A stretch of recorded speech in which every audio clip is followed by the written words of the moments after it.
All right, I'm gonna start a little bit early, just because why not, right? Um, hey, GTR Dad, Yerock, how's everybody doing? I saw seen GTR Dad a few times on I think Pez's stream, a few other places. How you doing? So you guys should be able to see the sketch palettes and dialog boxes now. Yeah, you can. All right, that's good. So should be helpful. So tonight, what we're gonna do? Hey! Tonight we're gonna. I think I'm pretty much done with the Fallout terminal. And I did do a little bit off stream, not a whole lot. I think we pretty much finished it last time. Just thought I might just check it out just to make sure I didn't want to add anything. I did print everything, and everything printed well. Oh, some RC parts. Yeah. I've done. I used to do. My son and I used to do a lot in RC. We used to print some. I had an Arma, the Typhon, and I kept breaking the front lower control arms on it because I kept hitting stuff, and so I got real good at printing replacement lower control arms for that. So I actually found that if I started making them out of what was it, ABS? No, yeah, I think it was just printing out a regular ABS, and they ended up being stronger than like the injection molded ones that you could buy, and they were a whole lot cheaper. So I was breaking them all the time. But are you printing RC parts for an existing RC, like one that you bought, or is it like a whole new RC thing, like a fully printed RC? Oh, I think we might be in an ad. I won't do anything until after the ad.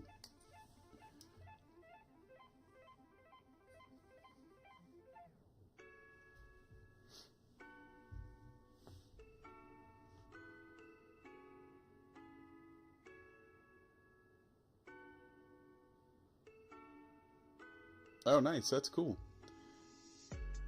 Yeah, I never really. So, do you get into like the real, like making the custom bodies for different RCs? So, like right now, the only ones I have left, we have rock crawlers. We get into like the rock crawlers, and but I never tried doing like the custom bodies, like painting them myself or doing any like custom decals. I always just had like the stock ones. That whole doing them on the inside, because I think you have to like do them on the inside so they don't get all scratched. That just I never really got into that. Seemed like a lot of work. Plus, I'd always just scratch them up and crack them, but I've seen some people that have got like really detailed, like custom bodies and stuff. And that stuff looks really cool.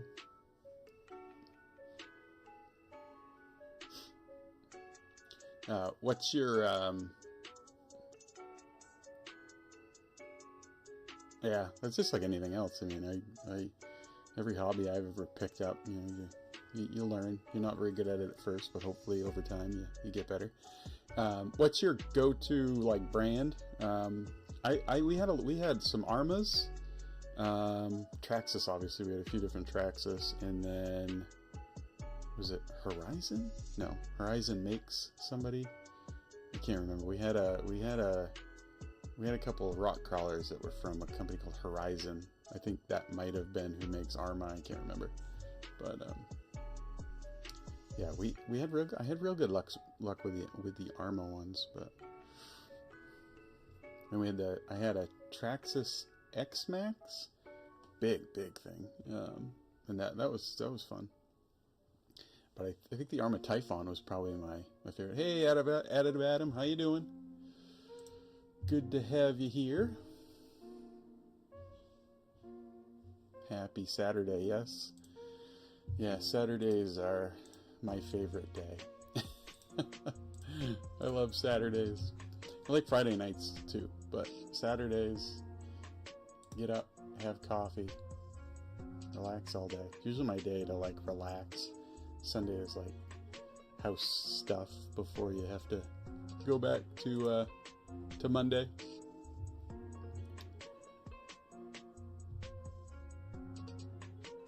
Yeah, you guys, do either of you guys work, do any of you guys work weekends? I don't. I work Monday to Friday, but I mean, obviously work IT, so sometimes you have to do some stuff over the weekends, but I like having my weekends off.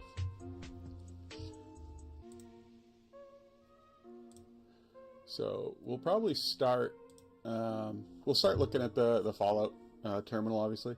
Let me actually dig, okay, so let me dig this out. Okay, so this is the bezel, right? Don't mind this. So this was printed, this bezel was printed on the X-Max 3, obviously, because it's big. So it's 285 by 285, and then by the time you put like a little brim on it, just to make sure the corners don't peel up, just because I wanted this to match the base of it, the main body really well. So this actually printed with a 8mm nozzle at 0.24mm layer height. So it has, they print really well, but this part, what you can see here, they always have pretty defined start stop, and obviously I should have like randomized it, but it just printed on the back normal. So I use this stuff here to actually fill in cracks and stuff. It's called Liquitex, and this stuff's great. I like it better than like the red spot putty because it has no smell, and that red glazing putty reeks. So but yeah, so this is the bezel. So it's pretty good size, as you can see. Big 10-inch screen. So all the parts are printed. The rest of it's over here. It's kind of big to be picking up, but that should it's gonna be fun. It's gonna be fun to finish. But 2000s Como drift map. Oh, cool! Like the drift. I've seen the place near me. We have that. We're actually it's right down like 2 miles down the road. There's like an RC shop, and they have an indoor track where they do the drifting. And that's wicked cool. I haven't done that, but I know I was looking at the drift cars and stuff, but like, man, a lot of people get some big money into that stuff. So Yakomo, I've never heard of that one. I'll have to look that up. Hey, Livhem, how you doing? Thanks for joining. Hope you're having a good weekend. Yeah, so the Yakomo, is that only like the drift cars, RC cars? I don't know much about those, but oh, you're retired United States Air Force, cool. Actually, Liv Hem, who's in the thing, her father's retired Navy, so yeah, Twitter, yeah. I have a lot of hobbies, including Twitter. Spend a lot of time on Twitter, probably more time than I should, but I like obviously Twitch and YouTube too. So I watch my fair share of streams. Yeah, okay, so they don't do much for off-road, just kind of, yeah. I haven't got much into the drift. I was a big car guy in high school, and just after high school, like, I owned a lot of different cars, Camaros. I owned a 1972 Chevelle, 68 Camaro. I had an 89 Mazda RX-7. That was a drift car. Then I blew up the rotary in it. That ended up I ended up putting a Chevy 350 in it, and then it was just a drag car. That was fun. But yeah, I've had a lot of different cars, bikes. I do bikes now just because they're easier to store. But I love drift cars. I love watching drift racing. So the drifting RC is something that I've always wanted to do. What do you have for a bike, Adam? I've had quite a few over the years, but currently I have a 1980 Suzuki GS 550, which is actually has been turned into a like a brat style bike, kind of like a European cafe racer. Oh yeah, Kawasaki. Yeah. Those are nice bikes. I've had a couple different Kawasaki's. But yeah, I've got the 1980, the GS 550L, which has been turned into a brat style, like a European brat style bike. I like cafe racers and that style. And that bike was originally my father's. He bought it brand new in 1980. And then my other bike is just a toy, and that's a 2022 Honda Grom. And I'm kind of a big guy. I'm 6'1", between 6 foot and 6'1", 230. So I look pretty funny on this little tiny Honda Grom. But it is the Grom. I have ridden every bike from a Ducati 999 to a Gixxer 1000 to every crotch rocket Harleys. I've ridden all of them. And the most fun I've ever had on two wheels is that 2022 Honda Grom. So it's got a 6.5-inch stretched swing arm, and it's lowered. I do have a bag kit for it. I haven't put it in yet, but the front's lowered like 3 inches, and then the back will basically, once I get the bag in, would slam it. And it's just a round the town toy, but I've got a lot of like mods done on it. But I'm actually working on a PPS adapter for an air filter for it. I've got an aftermarket air filter for it, but I want to kind of do my own thing with it. But yeah, it's a lot of fun. So, all right, I could talk bikes all day long. But so Fallout Terminal. Like I said, everything is printed. All the parts on here, except for these little accents here, I haven't printed those yet. I'm not sold on whether I'm going to use them yet. And then these knobs, I haven't. I did these off stream. I haven't printed those yet. But everything's printed out. Keyboard fits great. It's all together. So next is to finish it. So hopefully tomorrow, if I can, I'm going to start finishing it. Once I get it all painted and finished, I'll start assembling it. And then I'll get the screen put in. And I did work on, I don't know if you guys saw, I posted on Twitter, on X, that I have been working on a custom Fallout themed, so the X-Max 3 uses Fluid for its UI, so for Clipper. So I've been doing a custom UI for that, so a theme for it. So it's like a Fallout theme. So it's Robeco from Fallout themed like that. So it's got a start screen. If you look on my Twitter, you'll see it. It's got kind of a, actually wait, let me pull it up here. It's really cool. I like how it's turned out. Hold on, let me get it over here so you guys can see it. So yeah, so this is the initial splash screen on it.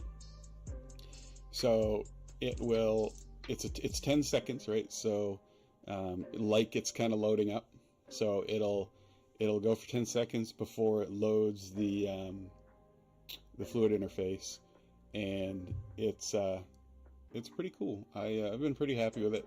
I was gonna replace all the Fluid logos and everything, but I kind of want to keep the Fluid, so that, I mean, people are gonna know that it's Fluid if they're familiar with the interface. But so I think I'm done. I'm gonna put some like sound, some animations into it and some sound, so that when you're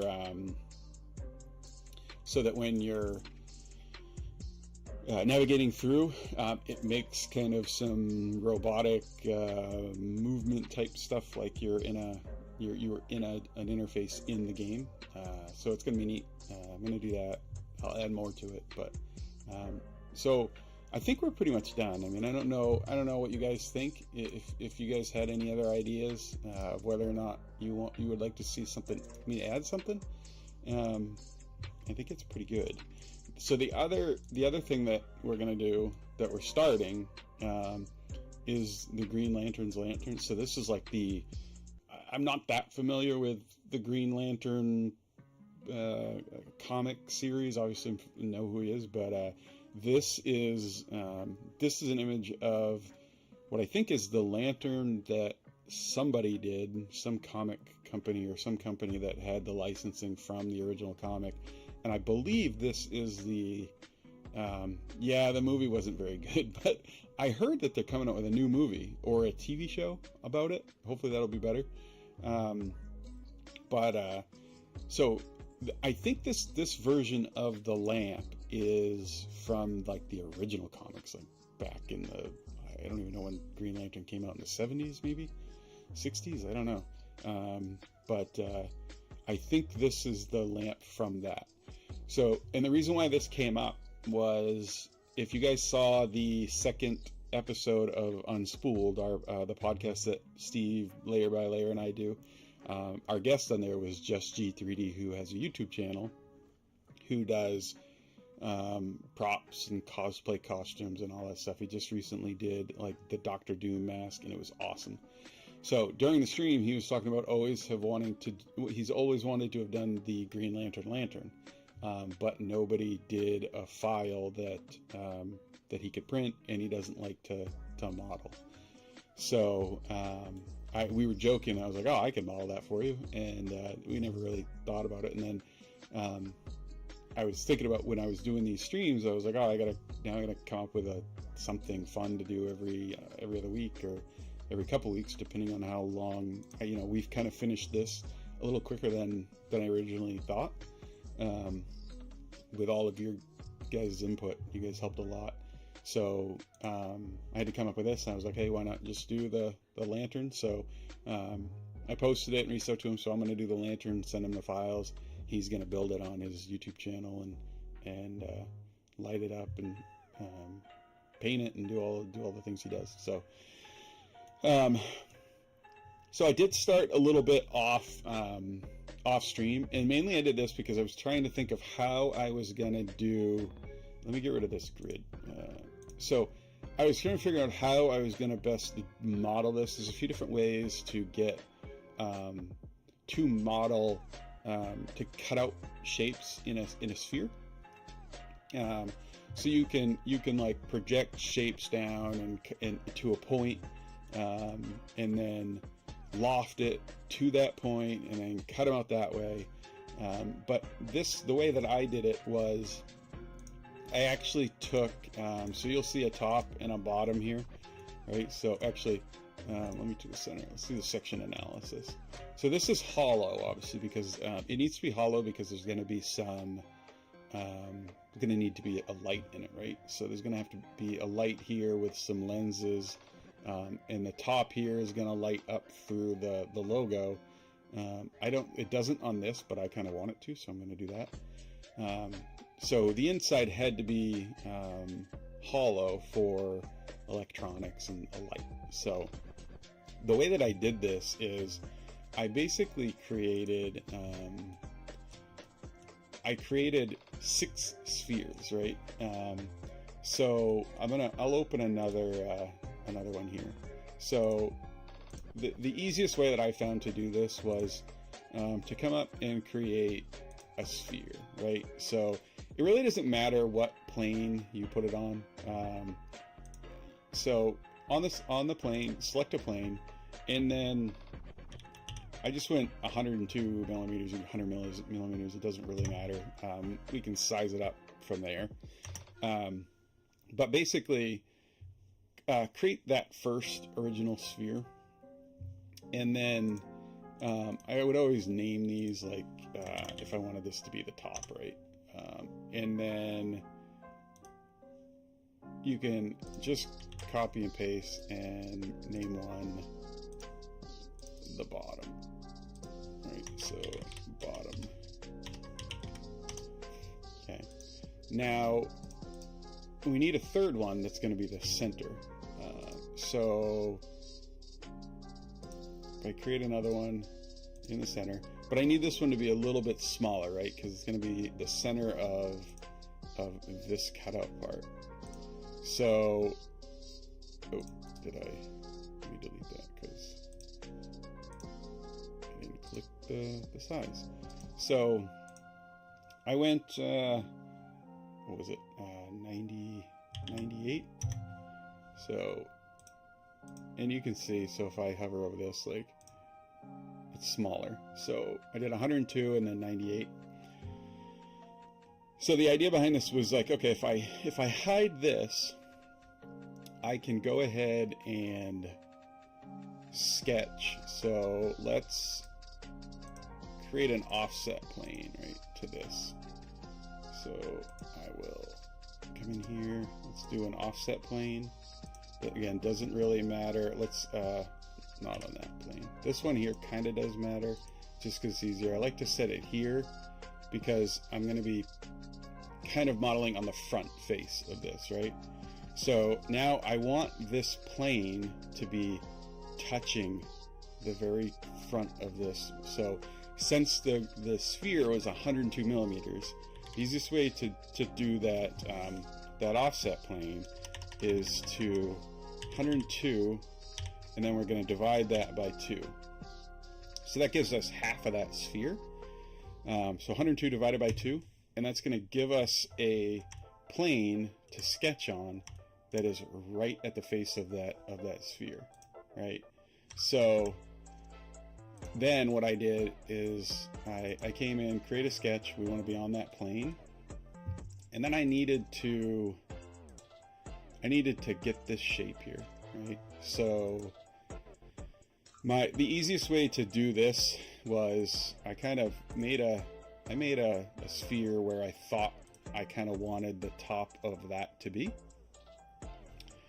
And we're not going to we won't go through all this just because we got a lot to do on that lantern. But, and then what I did is, so you come up here and to do an offset, right? So I want an offset, and I wanted that gap to be about 2 millimeters. So that gives us that original gap.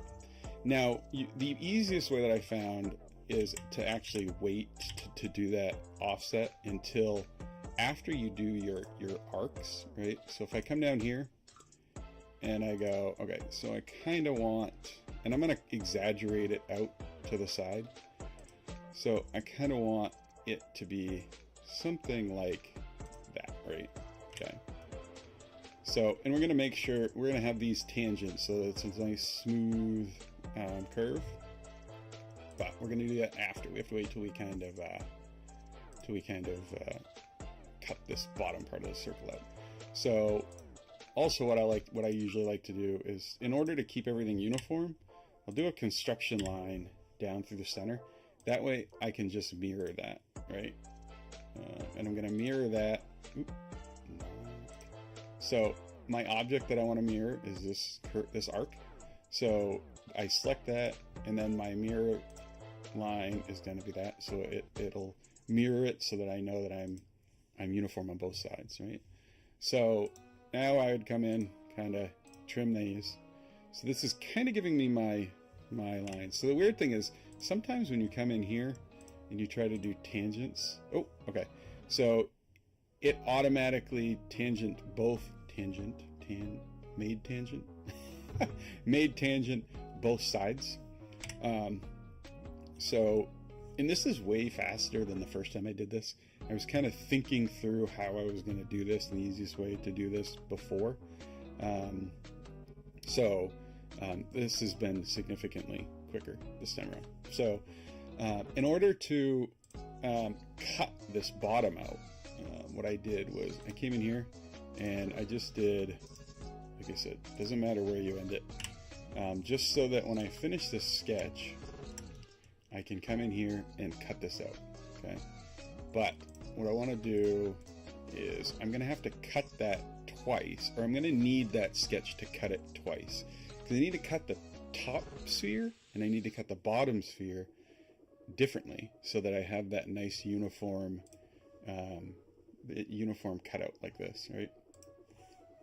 So if I go back in to edit that sketch, this is where the offset comes in, right? So I want to offset and I just want to do the top, right? I don't need to do the whole thing around, because then it just gets kind of confusing. So, and I want it to go above.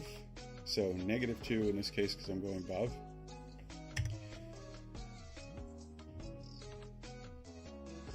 So the funny thing you say this though is that, or you say that, and I actually, the reason why I did this originally is, for as long as I've been working in Fusion, spheres still kind of throw me for a loop sometime, right? Like modeling surface surface designs on a sphere. I've heard a lot of people say it's like when I was in Fusion originally years ago, 5-6 years ago, it broke my brain, right? Like I just didn't understand it, because when you're in Fusion, unless you get into like mesh and like surface and mesh modeling, and there's probably way easier ways to do this, but this was the easiest way for me, the way that I know how to do it. But I did this originally because I couldn't do this the first time as quick as I did. It took me a few times to kind of figure it out. So this is much quicker than how this took 2 days ago when I was doing this. So get this shape, kind of expand that out. Now I do need to have these connected, and because it's outside like the cut, it really doesn't matter. Like I don't need to have nice curved lines. I just need to have that. I just need to have that closed so that this dimension is constraint, so that I can use that face to cut. So now we'll finish that sketch. Okay. So I only have the top visible, right? Because that's the one that I want to cut. Okay. But I want to cut that higher than I cut the bottom one.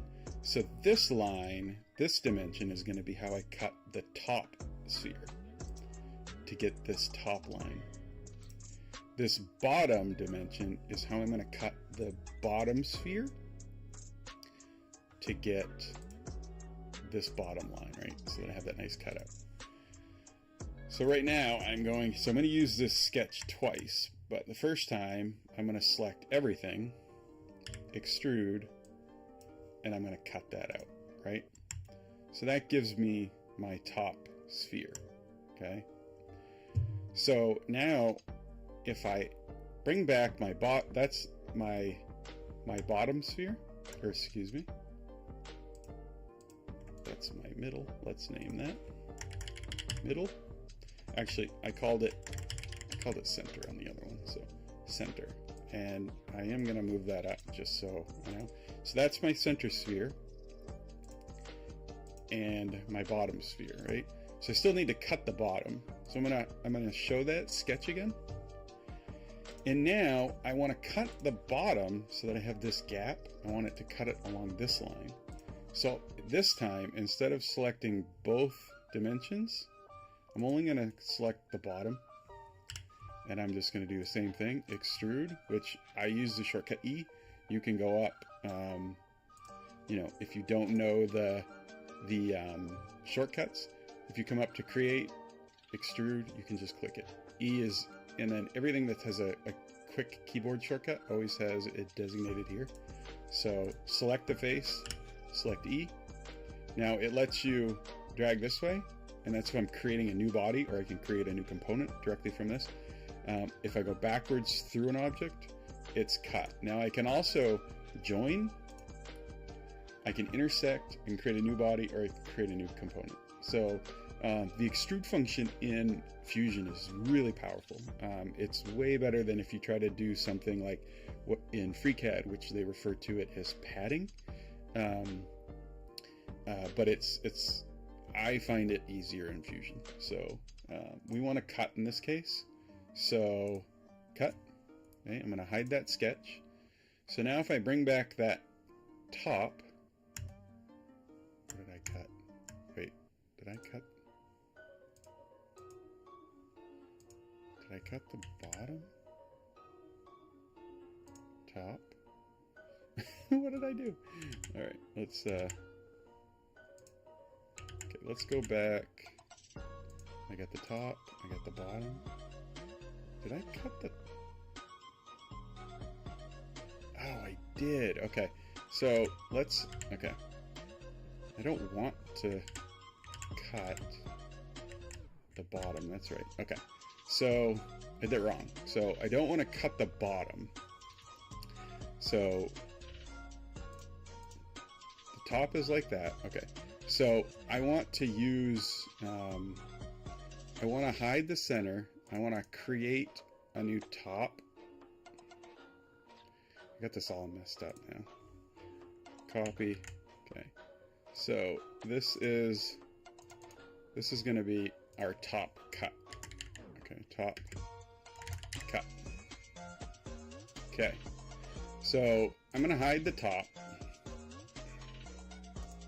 Okay. Did I cut the bottom still?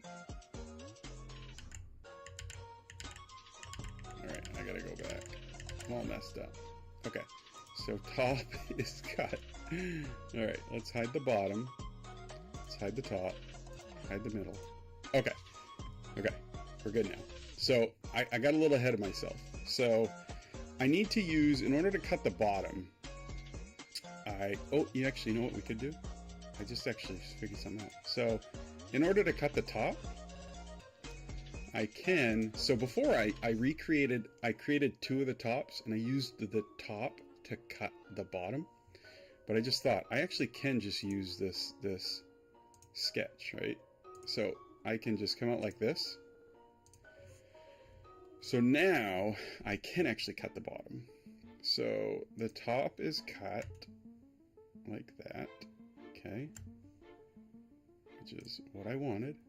Okay, now I can cut the bottom. Okay, so that's what I didn't do, is this arc here I have to cut. So because I don't want to I want to leave the bottom in before I cut the bottom. So I want to cut the top, but I want to cut the top with this section and this section. Okay, so does any of this make any sense to you guys? I got all turned. Okay, so now I'm cut, right? So let's bring the top back. So you see how I can see through that? So how I did it before, yeah, don't forget to save so you don't lose your work. So the greatest thing in Fusion is the undo and the redo. So same thing, Control Z is like your friend. So this is actually different than I did it over here, right? So what I did last time was actually harder. So I didn't create this part of the sketch before. What I had done is I had used the bottom I had create two of the tops. So after the first time when I cut the top, I just created another top, and then I used the combine tool to use that top cut to cut the bottom. If that makes sense. It does the same thing, but it's more work. So doing it this way is much easier. So there's the top. Again, when I cut the top, if we look at the face, I used this face and this face, cut the top. All right, because I want the gap to be at this line here, this dimension, okay? Then when I cut the bottom, I only used this one. So is that kind of making a little bit more sense? I'm trying to like backtrack on me getting ahead of myself and messing it up. So we now have the top and the bottom. And again, all of this came off of setting that offset plane at 102 divided by 2, right? So if I do the offset plane from the origination point is how we got to the face of this. But you really don't have to be on the face. Like I could have been this plane could have been 50 millimeters in front of it, as long as it was in the middle and it was dead centered. That way, when I'm cutting, I know where it's at. So if I hide this shape, or this sketch, now if I bring back that center, I have that cut out. And I think I used 4 mil here. On this one I like better. The difference between the two spheres was 2 millimeters. On this one I did 4, which is actually too much. I didn't want that much of a gap, but you guys kind of get the idea of how to cut that. So is there before I kind of move forward on this one, is there anything you guys want me to go over again on how I did this cutout on the sphere? Kind of muddled that up a little bit, but it's once you kind of get the hang of it, it isn't as difficult as I kind of made it sound, but it does take a little bit. So essentially we've got the 3 spheres. We're using this sketch to cut 2 of them out, and that's it. Okay, so we'll go back here. So I'm going to need to do essentially the same thing here as far as how I offset this plane in order to cut this sphere to make that dimension. I'm going to have to do the same thing with this whole model, because I'm basically going to have 4 offset planes, right? So I'm going to have, I've already got one here, which is what I used to cut this. I created another one on the top, but I'm going to need one on the front face here, and I'm going to need one on the bottom, because I'm going to need to use those to build these kind of cone-shaped parts. Oh, sorry. Oh, ads, I know. So let me go back here. So Adam, did this kind of make sense to you? I think you came in a little late as far as the offset plane goes. But what we did is we created this offset plane here, and I can actually go back to this side and create another one, right? So if what we're doing is, if I want to create a plane here to make this sketch, like say I wanted to make another sketch, the easiest way to make that offset plane is you can come up here, click offset plane. You can also select on a body and onto a body and say offset plane. So come up here, offset plane, select your face. So if I want the plane to be here, I'm going to select this plane, okay? And because this outside sphere was 102 millimeters, the easiest way to get, I can just drag this offset plane out. And at this point, it really doesn't matter how far it is out, but I do like to have them just touching the outside circumference of the sphere. So the easiest way to do that is, if you know the dimension of the sphere, because I want the plane to come this way instead of that way, I can do 102, right? So I'm 102 millimeters, which was the circumference of that sphere, and I can half that. So the cool thing about Fusion is that when you're dimensioning something, you can use a formula similar to like what you use in a Excel cell. You can use a formula. So if I do 102 divided by 2, that gives me basically half of that circumference, so just this radius, and it's going to put that plane here. I already have a plane on this side because that's how I did it originally. So in order to get a plane on the other side of the sphere, I just need to go to the negative, right? So negative 102 divided by 2 gives me the radius of that, the circle of that sphere, and pushes it out, right? So now I have an offset plane here. Now if I want to do an offset plane on the top and the bottom, basically it's the same thing.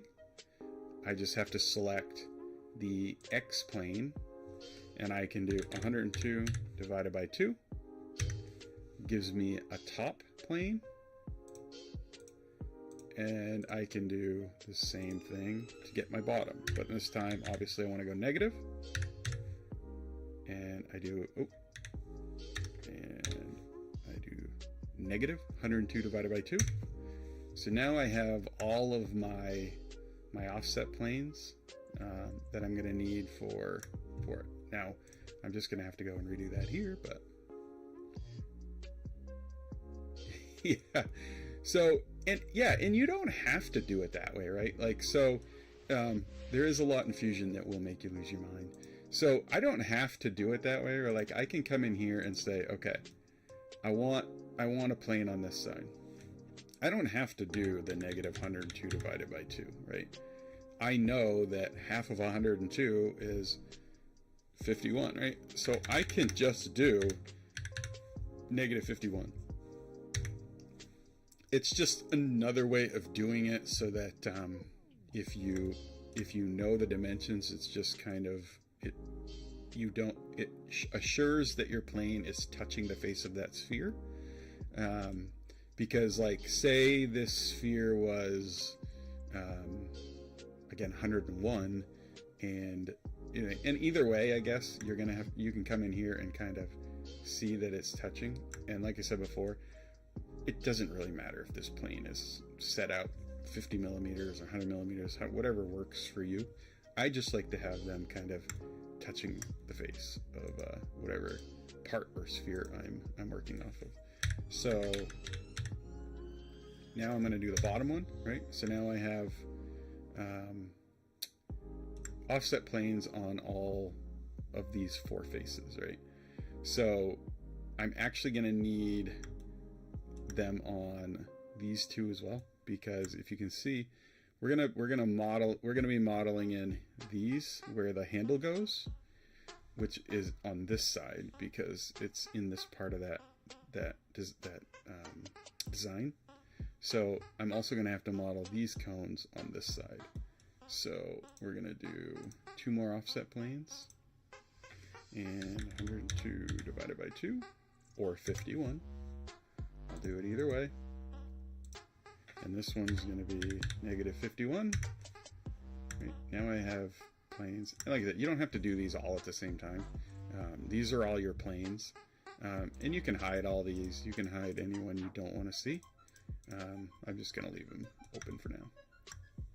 So I figured what we'll do first is, and then when I had done this originally, how I hollowed this out. So if we look at this section analysis, we can see that this is hollow. So that's pretty easy. So what I did is, I'm going to come back to here. I'm going to hide that sketch. I'm going to hide, well, let's keep that bottom one open, right? So that's my center sphere. In order to hollow that out, you can do it in a couple different ways. You could just select this, and you could do the shell command, right? So you could shell it, and you could say, say you want it to be 4 millimeters thick, right? So I just did that. So this is another thing. So you just select the body you want to shell, and then tell it how thick. So I just selected it 4 mil.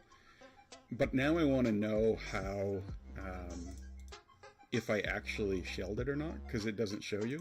So there's 2 ways you can do it. You can turn the body opaque, and you'll see the shell here, right? I prefer to do, and most people that work in Fusion for a while, I prefer to do what's called a section analysis. So if I want to actually see if this thing is hollow, I come up to inspect here, come down to section analysis, select the face. So I want to cut it this way, right? And then I'll come in here and I'll flip it, right? Because right now it's cutting the backside, and I want to see the front part of it. So I'll come in here to flip. Okay. So now I can see this is the wall. So it's shelled. And you can come back in here to, this is like the greatest thing in the world. And you can turn this off. If you come in here, you can say do not capture design history, which I don't know why anybody would want to do that. There are probably examples of why you want to, but this is all your design history, right? So these are all the things that you've done. So you can pull this back and you can hit play, and it's gonna kind of show you everything you've done, right? And it gets better once you have like a really long design. But if I wanted to come in here and say I wanted to change that shelling, I come here, this is the shell that I did. I can come up here, right click and do edit feature. And you can see 4 millimeters. I could change that to 2. And did you see how it thinned that wall out? So I could come back in here and I could do 1, right? Now I got a real thin wall.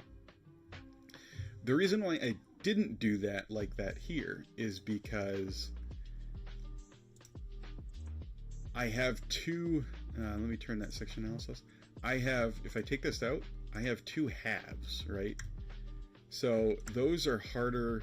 I could still shell those, but when you have 3 different bodies like this, and I could have combined these all together and then shelled that, but I want to keep these bodies separate for now, just because that's kind of how I prefer it.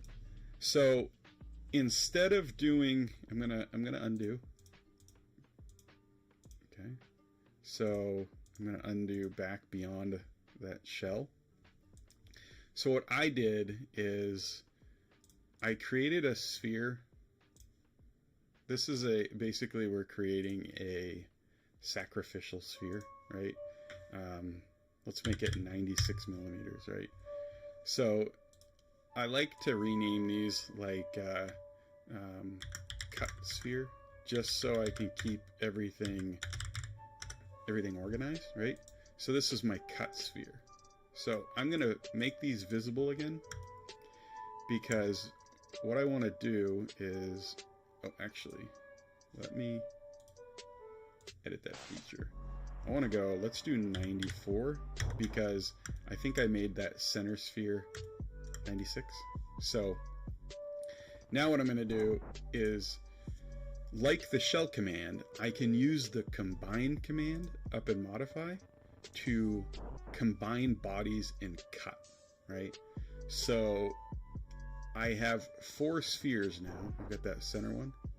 So I'm going to use that cut sphere to cut all 3 of these bodies. So I come in here and I click combine. So it says target body. So target body are the bodies that I want to target for the cut. So if I come in here, I'm going to select all 3 of these, right? Oop. Not that. Select. Why aren't you letting me select all of your bodies? Okay. There. Combine.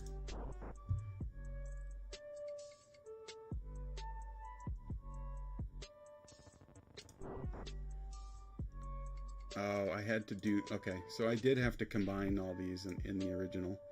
So what you can do, so right now if I'm going to use this, it's not going to let me cut all 3 of them. I wish it would. I wish it would let you select multiple, but it only lets you select multiple tool bodies. So the way around that is I could actually make 3 cut spheres, right? So I could use the first one to cut the center. Shelling is way easier. So I can use the first one, cut, okay? Now I hide that center one. Let's turn on, okay, so right now, I'll hide the bottom. I'll grab the next cut sphere, combine, target body is top. I'm going to cut with the second cut sphere, hide the top, go to the bottom, combine, Okay, we're going to cut the bottom, and I'm going to cut it with the third cut sphere. Okay, so now when I bring these all back, let's do a section analysis. Go to the, oop, what did I do? All right, and now they're shelled. I don't like that way. It is easier. So in here, I think I combined all three bodies, cut it. But either way, you do the same thing. Shelling is a lot easier. So, and I don't know. Let's actually go back. Let's try shelling without using these cut spheres. So let's see if it lets me actually. So I can shell the top. I've actually never tried this. So let's do it 2 millimeters, right? Let's bring back that section analysis. There. Okay. So right now I shelled the center, but I don't, when I shell these, see if I shell these right now, it's going to leave this part, right? So I would have to, with these, I would have to use a sphere to combine to cut that center part. So you can shell you can do it whatever way you want. You could shell the center sphere, and then you could use a cut sphere to do these two tops. Because if I come in right now and I go to, I don't want to do that. Come in and I shell the top two, what it's going to do is leave that bottom part, which is what I didn't want. I wanted to cut it all out. So you'd have to do it a combination of the ways, but either way you do it, shelling that center sphere and then using a cut sphere for the top and the bottom. That's how I think how I did it on this one, but multiple ways to get it done, I guess. But fancy scene. This side of Twitch. Where you guys run into each other a lot, don't you? Kind of, I guess we all do, right? Like I see added Adam in the Polymaker Discord a lot, and in every other Twitch stream or live that we're all in all the time, the 3DP community. So, okay, we'll leave that section analysis off. So I think what we're going to do the first part is we're going to work on these here. So those go in this part of, so we're going to go on this plane and we're going to create a sketch on this plane. Well, you're a great maker too, Adam, with all that HueForge stuff you do. I gotta pick your brain on HueForge because I don't understand the new 9.0 beta. I don't know if it's still in beta. That broke my brain. I'm still working in was it 8.4 or 8.3, the one before, which I'm still not good in, but I can kind of fumble my way. Okay, 9.0 is released, but yeah, I just I had to like bring all the little toolbars back that aren't visible by default to make it kind of so that I could make it look like the previous release, because I can never make the HueForge look the way I want it to look. So I gotta watch, like, I don't know, I think you have some tutorials out, maybe I gotta watch your tutorials to kind of see what the heck I'm doing wrong, because I gotta get better in that.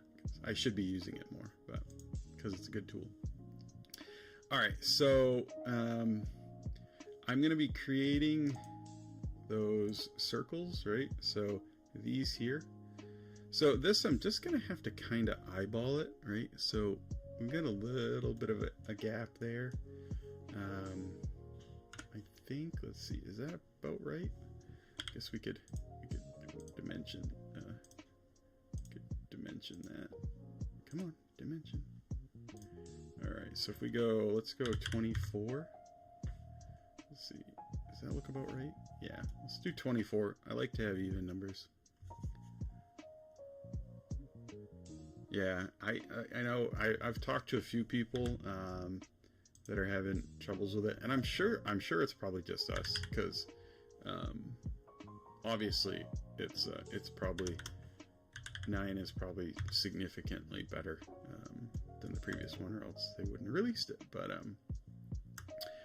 all right, so we've got kind of the design we want, but what we're gonna do now is I'm going to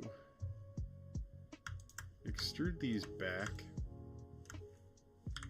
right into, I'm going to extrude these back in, and I don't want to cut through, right? So if we turn that section analysis on, I don't want to cut through, right? I want it just to be like a superficial superficial thing. So I'm gonna cut through on the other sides because this I don't want to cut. I want it to join, right?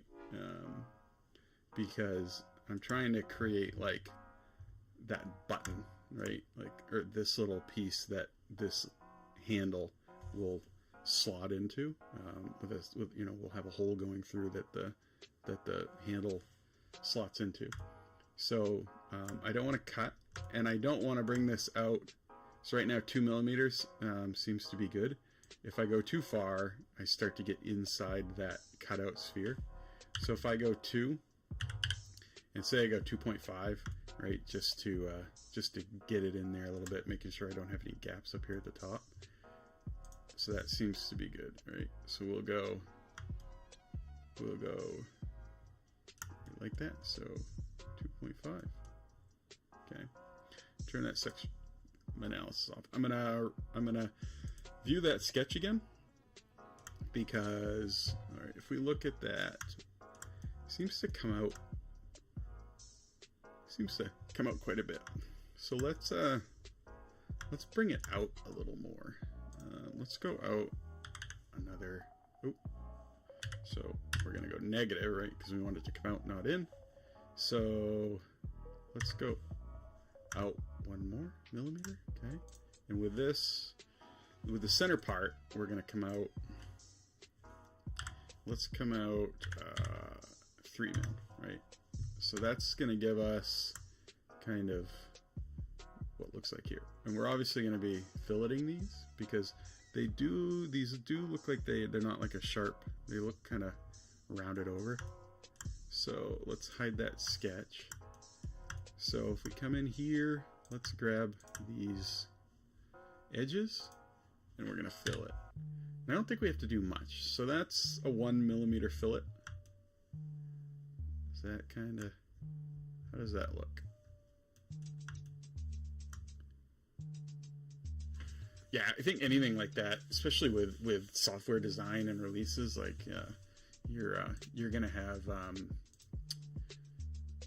those type of growing pains, because I can't even imagine. Like I do software development for employers and for myself, but I have never developed a piece of software to sell personally that you're maintaining, and it's got to be crazy complicated. I don't know how many people he kind of has on his team. I think it's just kind of him, right? Steve, is that correct? It's got to be, I'm hoping it's his full-time gig, because I can't imagine trying to do what he does with that and maintaining another full-time job. So we're going to click OK on that. I think that looks pretty good, right? So if we let's back out of this. So I think that looks pretty good. I'm not going to cut the center hole out here yet, because I don't know quite how big that diameter is going to be for that handle. So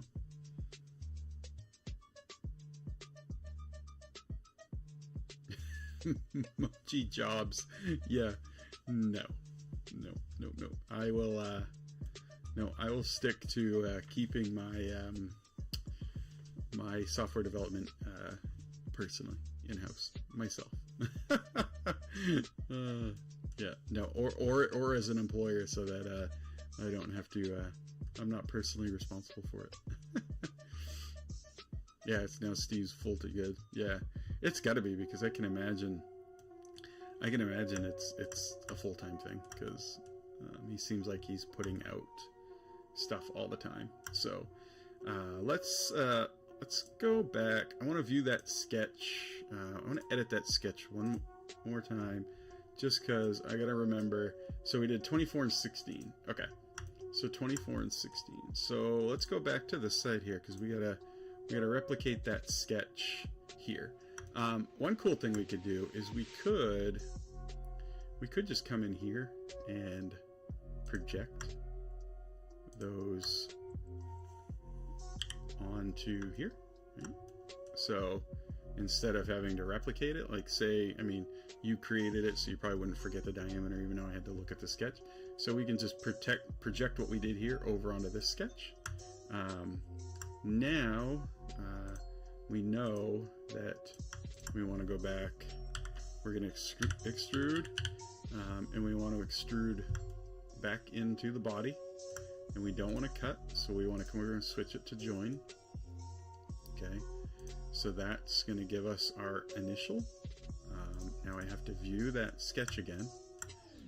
You have to have the sketch viewable in order to select the faces, in order to extrude a face or a dimension. So view that.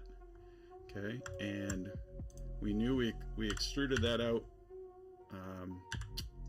an additional, not negative on this case, an additional millimeter to get a little bit more thickness here.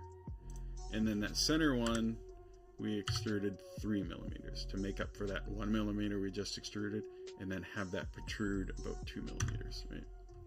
So now we have the same thing on both sides. We'll come down here and we'll fill it. And we did a 1 millimeter fillet. So that's looking pretty good.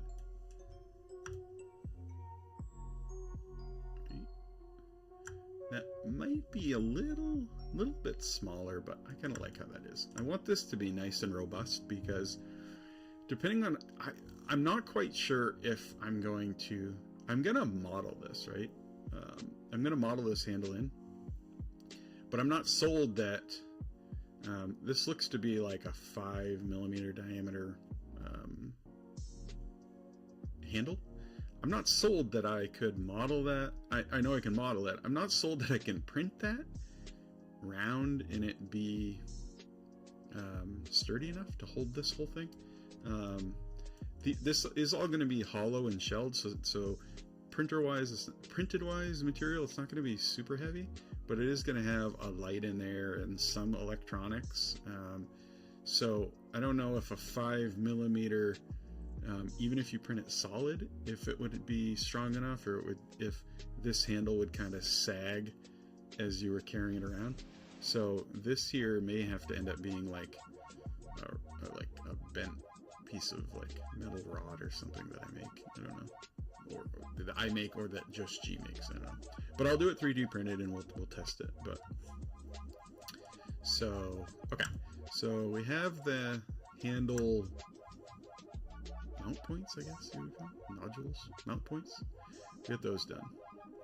Okay, so now we will start on, let's do the cones off to the side. Okay, so let's create a sketch, right? Okay, so I'm going to create an initial circle here. And I'm going to pull this dimension out just so it's easily accessible. Where'd we go? Let's go. I got all. Okay, so trying to see the diameter that this is. It's pretty good size. Does it look bigger than? Does that look bigger than... So this is 30 mil. Does that look bigger than that, or... I'm gonna try it. Let's do... No, 40's definitely... That's definitely too big. 35. Does 35 look good? 35. I think 30 is probably... Yeah, I'm gonna go back to 30. I don't want it to be too big because I don't know why, because there's no reason really. I just think, okay, 30 looks good. We're gonna stick with that. All right, so now I need to do an offset. I'm gonna finish that sketch. Okay, so I'm gonna get rid of this layout grid. It's driving me nuts. Okay, so now I need to do an offset plane because I need to do this outside circle here. And so let's do an offset plane from that, and it's going to be a negative because we want to go this way, so this way. I'm not sure, it's hard to see. Let me see if I can find a better picture of well, actually, here, let me I tried to get an angled view. Let's see if I can find one that's a side view. I don't know how far out those cones stick. If I could find a side view of one.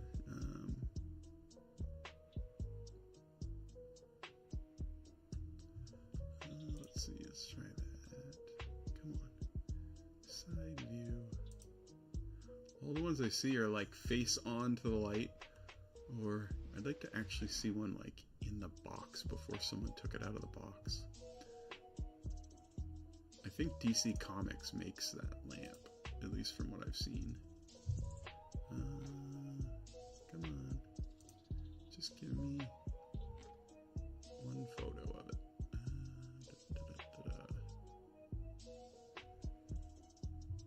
Oh, okay. So, okay, that gives it, okay. Let me, hold on one sec here.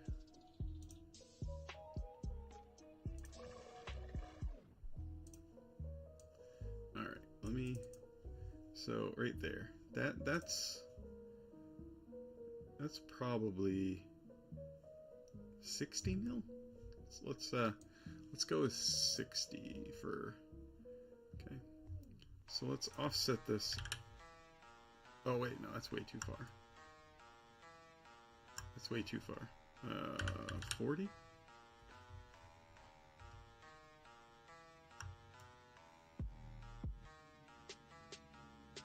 So if that cone is set off, does that look too far? Or 35, 30, 30.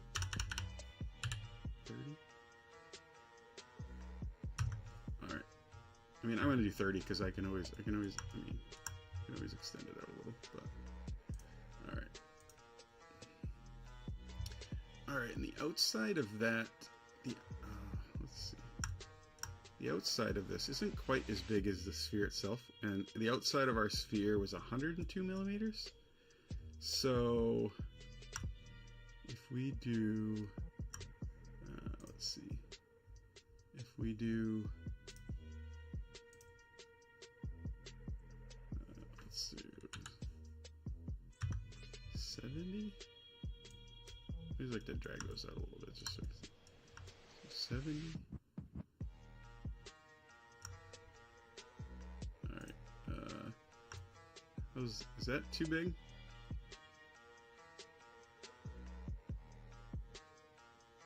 No, we need to be bigger than that actually. Because this one actually, this looks like it kind of sets almost all the way to the bottom. Alright, I'm actually gonna, let's see.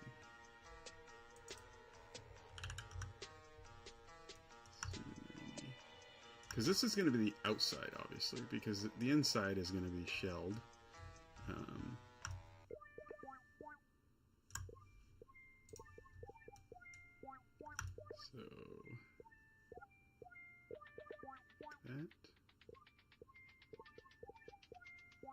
That's too big. I'm gonna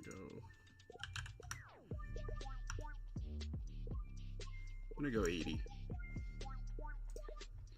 Alright, I'm gonna go 80. Okay. So I'm gonna do an inside. I'm gonna offset this by -3 because I want it to be on the inside of that. Nope. Too thick.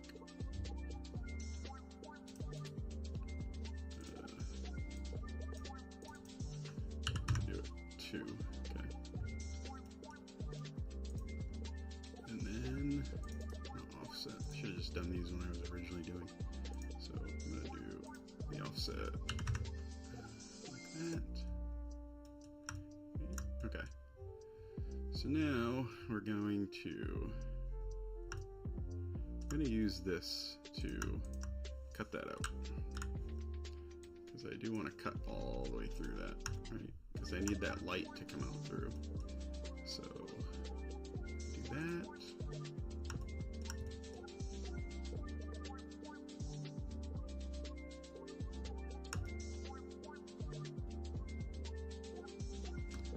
Oh, those cones go right to that though. I'm gonna be able to, I don't know if I'm gonna be able to loft to that or not. Let's see.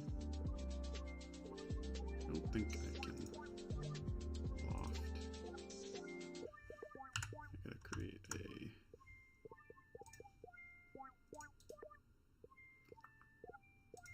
actually, let's not cut that out yet.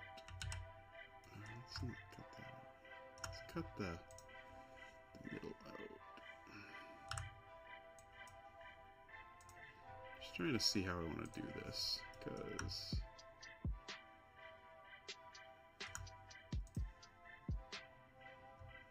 so if I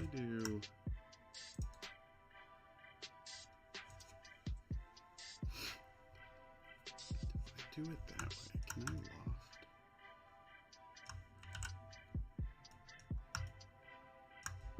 Alright, let's see if it'll let me loft that. I will admit, lofting I am not very good with.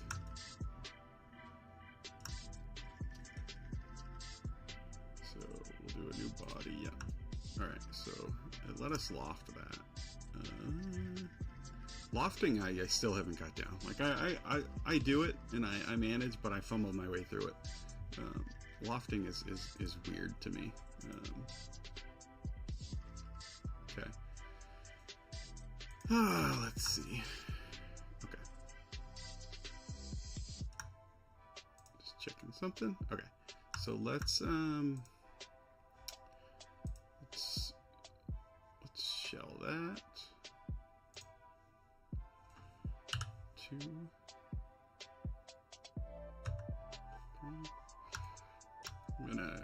I'm gonna get rid of these real quick, because I just wanna see if that shelled. It did. Okay, good. Oh no, I don't want to create a sketch. Let's just edit that sketch. All right. So okay.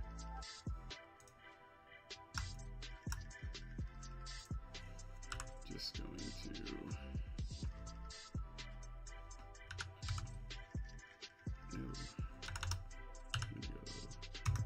2 millimeters out. Bring back. All right. So now I've got the cone. This was just kind of a rough idea to see how I was going to do this. So how far are we from there to there?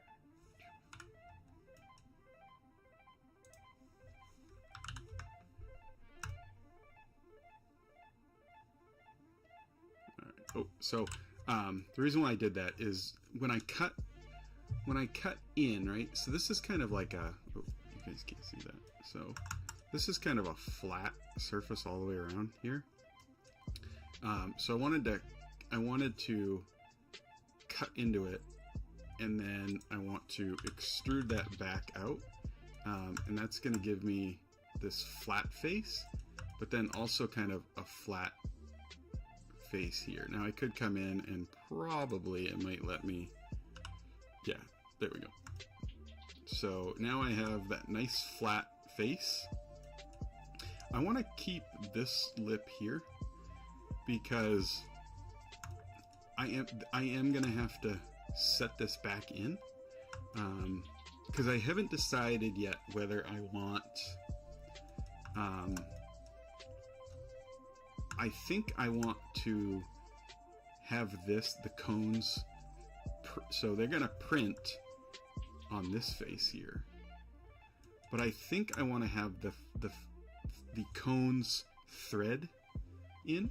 Does that make sense? So I think I want this sphere. Let's actually, so I think we can combine those now because we want to join. Okay, we can join that now because I want that sphere to be one piece. So I don't know how I'm going to do this yet, because printing that as a hollow spheres, it's probably be okay. It'll probably print fine, especially if it's printed. So, especially if it's printed on one of these faces here. I mean, you probably have to have support here. But I was also thinking of maybe splitting this so that it just prints two domes down, and then you have nice dowel pins that hold it together. But then there's more finishing on it to get that seam hidden. I kind of want it to print all in one piece, but I guess we'll see how that goes. I don't know if I've ever printed a hollow sphere before, like a big one, right? Something that's like, you know, the size of a small basketball.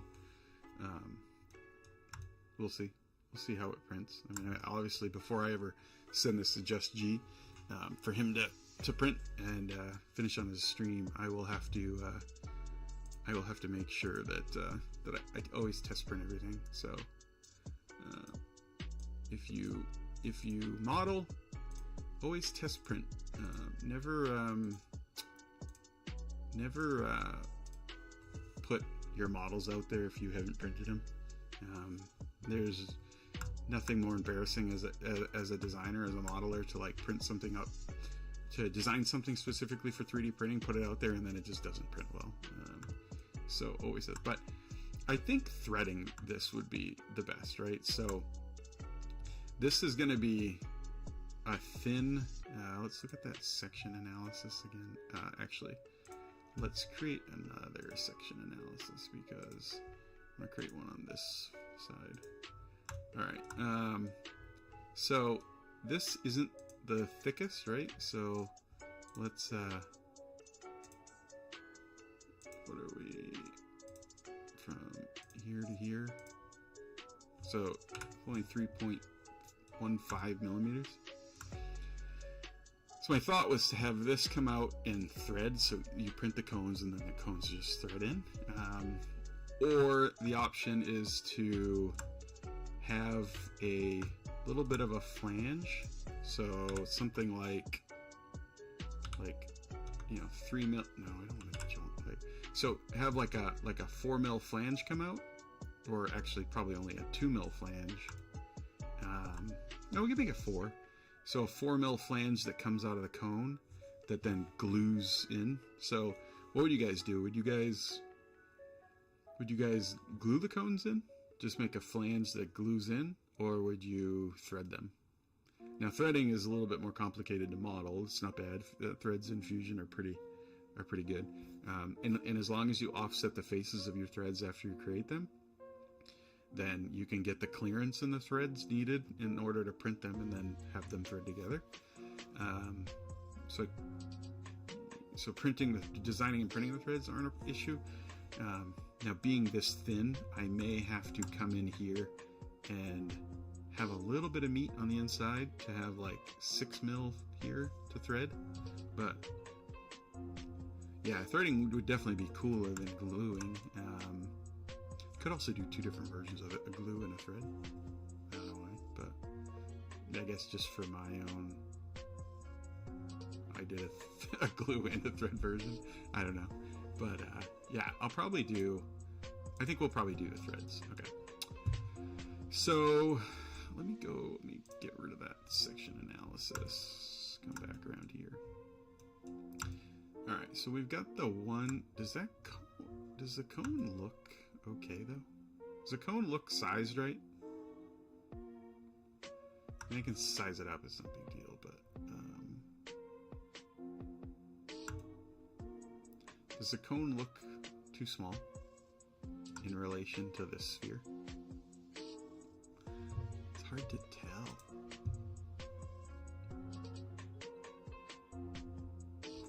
Yeah, it is. Okay. Let's see. So I could. So for right now, I'm just gonna copy it. Oop, I'm just gonna copy it, move it, and then. So ultimately, I'm going to. If I am gonna make these.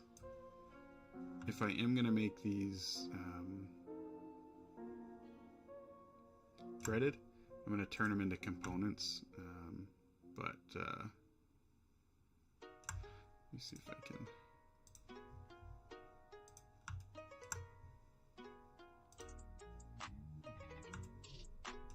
Okay, we'll do okay. I was just aligning those to make sure they were similar. I don't know if this would be a good test. I've never tried to align something. Yeah, that doesn't work.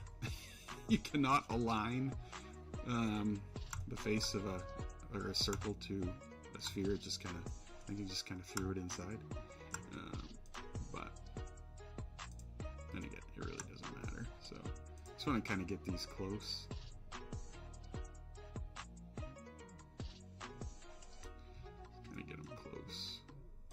One.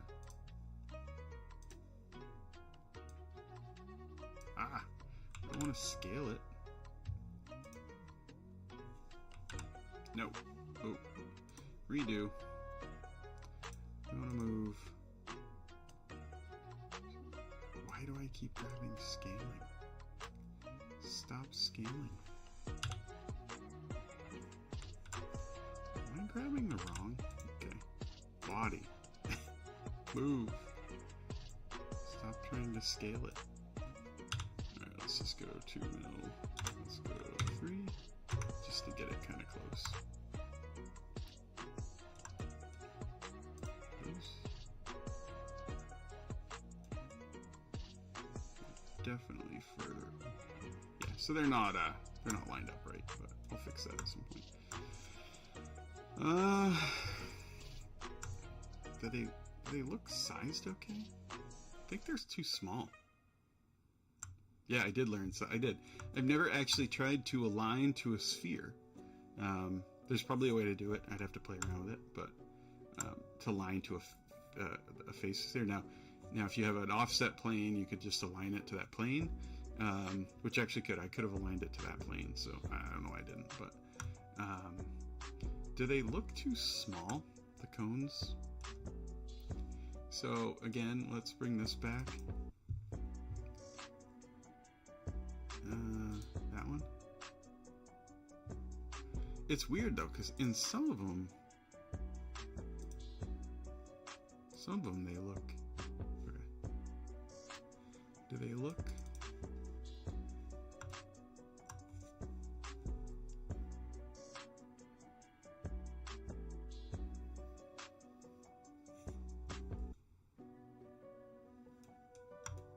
Basically the same size as the sphere, or the same size like of this here?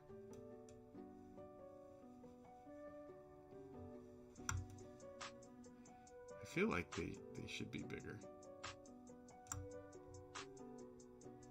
I'm gonna try. Okay, so I'm just gonna scale it up real quick just to see. So let's do 1.25.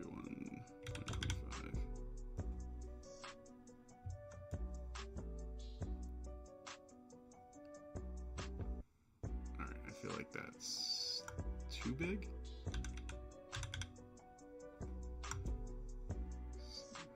Like, I feel like that's better. Right? Does that look better?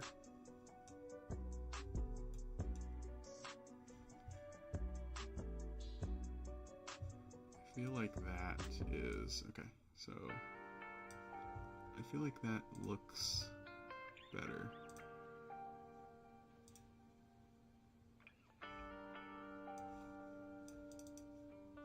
Okay, yeah, I'm gonna do that. I'm gonna scale those up.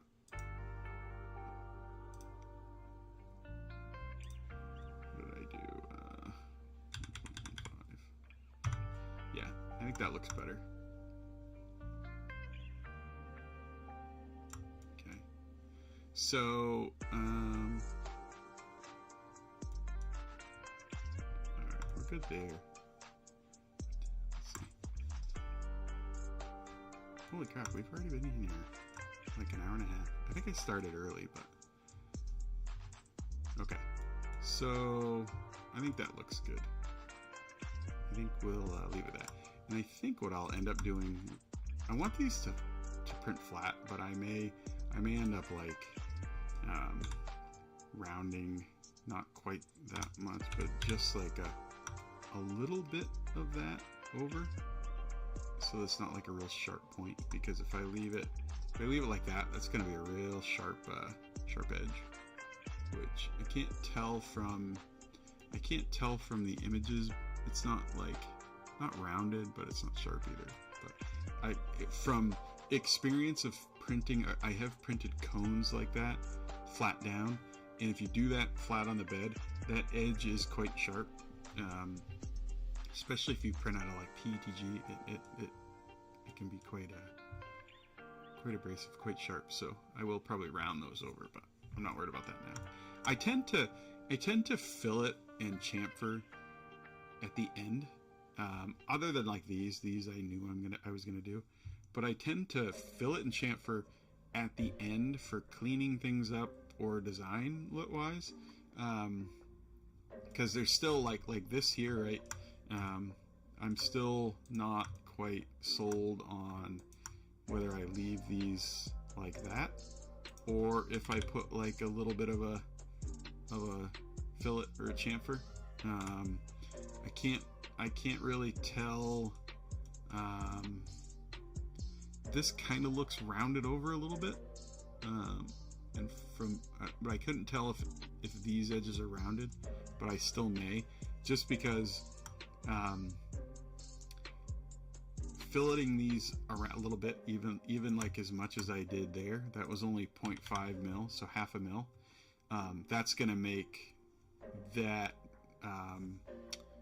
detailed print so much better, because even just this flat little lip, that is a 90 degree, and it'll probably print fine, but you could get, depending on who, if someone is printing this, depending on their printer, they could get some gnarly drooping there, or having to have supports, which I like to try to model everything as much as I can without. I like my prints to have no support whatsoever. Yeah, so I think in the end I will round those over, but we'll do that later. All right, I'm gonna hide that one there. I'm actually gonna hide the other one because I'm gonna use this. Which one was it? I'm gonna use that I'm gonna use that sketch to cut a hole out of the other side too. Right? Because why not? I need a hole anyways. So the light shines obviously through both sides. In this lamp here, light does not shine out the top. So like here, this isn't open, and the light doesn't shine out, but I kind of want it to. I want this, I want to design this so that, well, here, I want to design it so that this is a piece that I can print separate, and I can do like a clear filament with the green printed, and you wouldn't need a like multicolor, multi-material print, because you can just do a layer swap, because it could be clear and then just switch to the green for the symbol. But I kind of want that to be clear so that the green light shines through it. That way, if you have it like at your house, it should shine through and then display that symbol on the ceiling, which would be kind of cool. So I was actually shocked that when I looked this up that didn't, because I thought in the comic, I was looking through and I thought I saw pictures of this lamp in comics, and it did light up through the top. But okay, so we've got the sizing of that good. Okay, so now let's work on the bottom. Okay, so let's so I did notice that on the bottom it looks like the where the cone, the base, meets the sphere, the center sphere, looks a little bit bigger. So we are going to be putting a little bit larger. Let's do 55. So this one here, we were only kind of at 24. So we're going to be at about a 25 mil. Trying to look at that to see if that base, because then it's going to flare out. So I think that's probably okay. And what I am going to be doing is I am going to be cutting. So it is going to be cut out like that too, because I kind of want the bottom of this, because I was actually thinking about trying to have the bottom, just now in my head, thinking that the bottom, this whole middle section, so the bottom, the sphere, and this could all be printed at one piece. This little insert here with the clear filament and the symbol would be separate in a piece that you put in. It could just be press fit, or threaded or glued, whatever. But this whole piece could be just printed right together in one piece, I think. So, but I kind of want to leave the bottom open, or maybe have like a quick latch that you could open up and access for like the electronics. So I think that's kind of where I'm going to go with that. But anyways, let's do this. So we're going to have to, let's loft off that. Nope. Let's finish that sketch. Let's do an offset plane off that. And we'll come down 10 mil. What do these look? Do these look like 10 mil sections? Okay, let's do 10 mil. And we're gonna sketch on that. I am gonna project that through, just so that I carry that dimension through the sketch.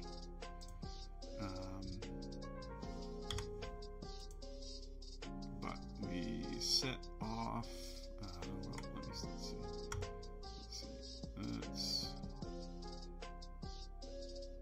Well, no, that's kind of got that inlay there, doesn't it? Okay. So if we do.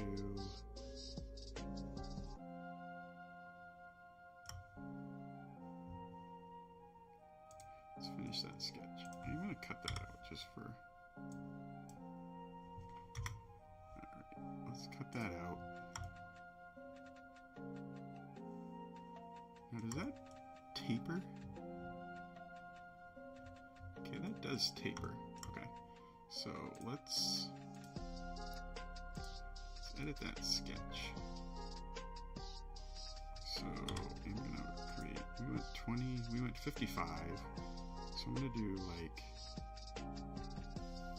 58. I'm gonna do a 58mm circle there.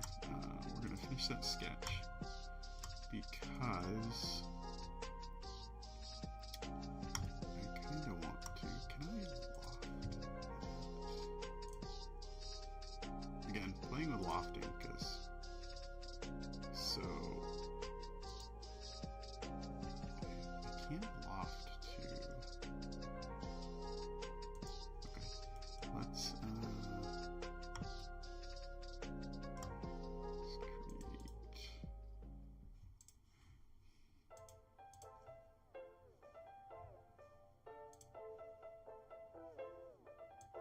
Let's do an offset plane. I'm going to come down to right about there.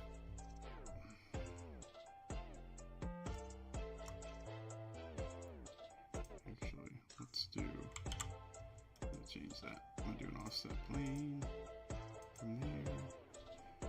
Do negative 40.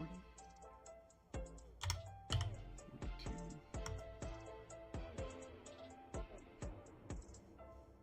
Actually, hold on.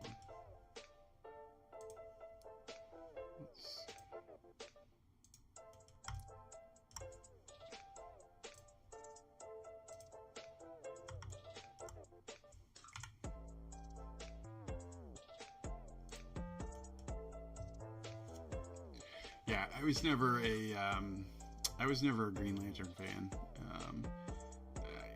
I mean, I guess it's not that I worry. It seems like Green Lantern seems to be a little bit before my time. I mean, I know a lot of people who are big Green Lantern fans, but they're also people who are typically bigger comic book fans than me. I mean, I love comic books, but I'm also there are larger. Much larger comic book fans than I am, much bigger comic book fans, so I don't pretend to be, so I am going to make that, I'm trying to get that right at the, okay, that's probably good right there. Okay, and then what I'm going to do is create a sketch there, and we're going to do 55. Okay, and then I'm going to do another circle in the center of that. I want the thickness of this to be, I'm going to do 3 mil on the base. I only did 2 mil on the, as far as the shell of that. I only did 2 mil. And the reason for that is, I want the base to be a little thicker, just to be stronger. I think 3 mil will be good. So we're going to loft to that. Right. And I'll get rid of the top. And then this body here, we're going to shell. And let's do 3. Oh wait, did I do?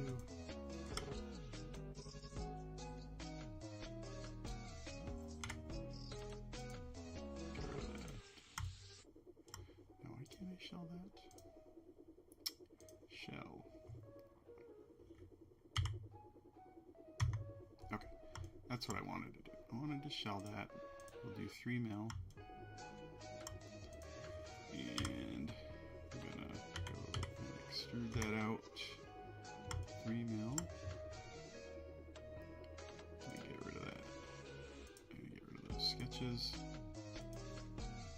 Just extrude that back up 3 mil just to give me my flat surface. Okay. And then where did my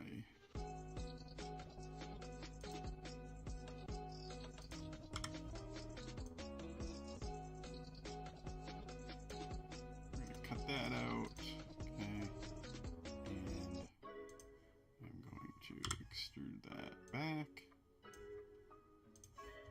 just to give me my face.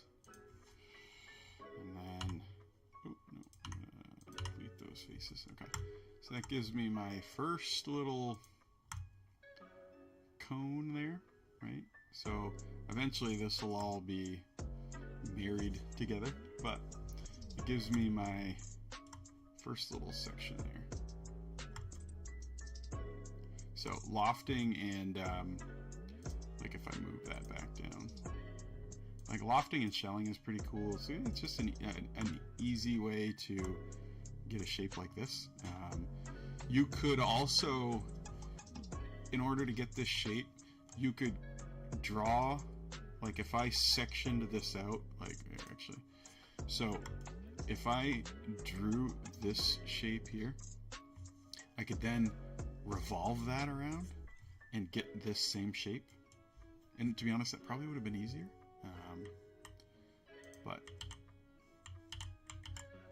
revolving, so if you, if any type of, if you sketch a design, you could on that sketch, on that top plane, create like a circle of whatever size you want, and then you could select that sketch and revolve that around, and it basically would have created the shape around whatever size circle you created, in whatever shape that that sketch was. That working hard meme, yeah. So I find that I will often, the first time I model something, I will tend to take the long route sometimes, especially if it's something that I don't work with a ton. So this is somewhat of an off one for me, because I don't model a lot of things with spheres, right? Because they're a little bit tough. They're tough to grasp in Fusion, you know, and I'm better with them now than I used to be. But I think I've talked to a lot of people that are new to CAD, whether it's Fusion or SolidWorks, or they're trying in FreeCAD, and it spheres makes people, it scares people, because it's easy to create the sphere, it's easy to create a shape and revolve it into a sphere, but then what do you do with it? A lot of people don't understand the ways in Fusion to then edit the surface of that sphere, you know, like we did with this thing. And there's difficult ways to do it, long ways to do it, everywhere in between. There's multiple ways to do it. I did it here kind of the shorter way. Here, when I did it a couple days ago, I did it the much longer way, because I was also not just doing it for myself, right? If I'm doing it for myself, I don't care if I'm doing it the long way or the wrong way, like some people will say. Oh, well, you're doing it the wrong way, like it's an easier way to do that. In CAD, I don't think there's a right or a wrong way to do anything, right? You do it the way you know how to do it to get the result you want. But it's easier when I'm just doing it for myself. When I'm doing it live on a stream like this for you guys, I'll show you how I know how to do it, and then I'll show you how I think Fusion might want you to do it, or if somebody was a Fusion expert, how they may want you to do it. And then I won't show you 5 other ways that you probably can do it even better. I don't know.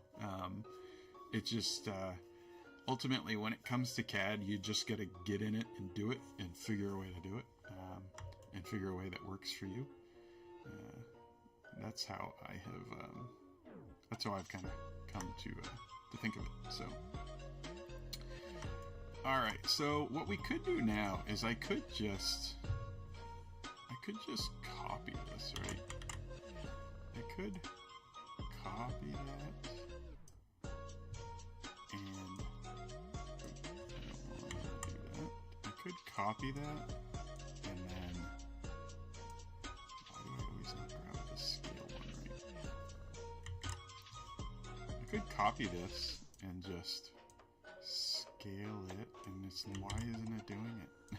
All right, so we're gonna copy, right? And then I could just scale this up. It's kind of the lazy way to do it, but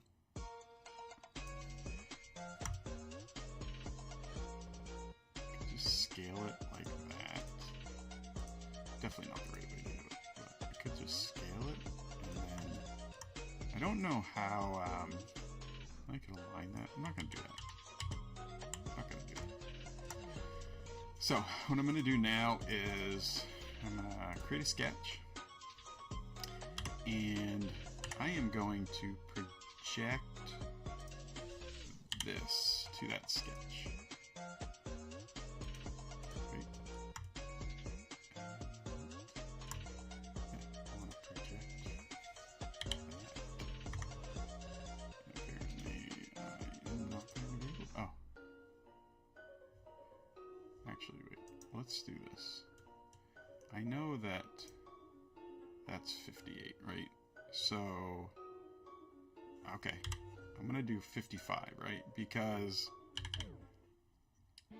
that original circle that we cut through, we did at 55. So if I do 55, I've got a 3 millimeter gap here.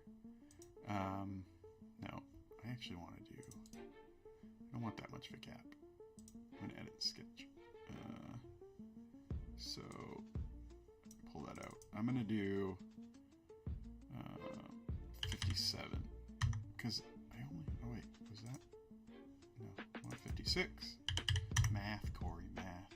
Okay, so I'm gonna do 56, and the reason why I do that is I'm trying to create, in a roundabout way, I'm trying to create this little cutout here. It looks about 2 mil, right? This was 2 mil, so to keep it uniform, I did 2 mil here. So this little gap here, I'm going to keep it uniform and do 2 mil. Yeah, I mean, it basically, it's like, the funny thing is, I was a drawer as a kid. I've always done artistic type stuff, but I'm not the type of person that was going to take a pen and piece of paper and draw you a perfect replica of Green Lantern, right? Like the character. I was the kid who grabbed pen and piece of paper and a ruler, and I would sketch out every floor and every layout of the house I wanted to own, right? Which as a kid was like a 6-story warehouse that I could drive my cars in, and but that was kind of my way of art, was that I loved sketching on paper and graph paper layouts of buildings, and I wanted to be an architect as a kid. So I guess that's where I come by CAD. Very similar, right? It's just now instead of sketching that on with pen and paper and rulers and compasses, I'm doing similar 3D stuff in a CAD software. So yeah, so I want to keep this uniform, a 2 mil gap here. So now what I'm gonna do is I'm gonna extrude that down 2 mil. So that way I have that little gap there. But I kind of don't like that. I don't like that.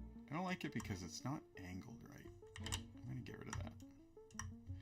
I'm gonna get rid of that because what I'm gonna do is, what did I do with that other plane? I had another plane in here somewhere. Was it that one? Nope.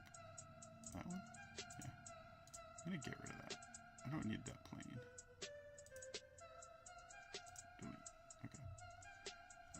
It's probably gonna tell me I messed something up too. Yeah. I don't need that. I don't need that. But I did. Oh wait, I did use that too. I'm gonna leave that plane because I used that sketch to cut that hole out. Okay. Well, we can use that plane later, anyways. So I'm gonna come here, and I'm going to offset a plane 2 mil. I'm going to project all of those onto it. Oop. Yeah, I'm going to project all of those onto it.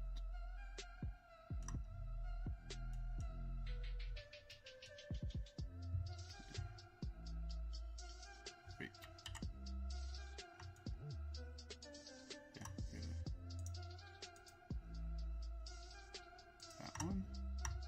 that one, and that one. Project. Okay. I don't want to project them all. I was trying to project them onto the plane, which is silly, but character creator kit. Yeah, so like yeah, D&D style stuff. See, I actually didn't play D&D when I was a kid. I do like it now.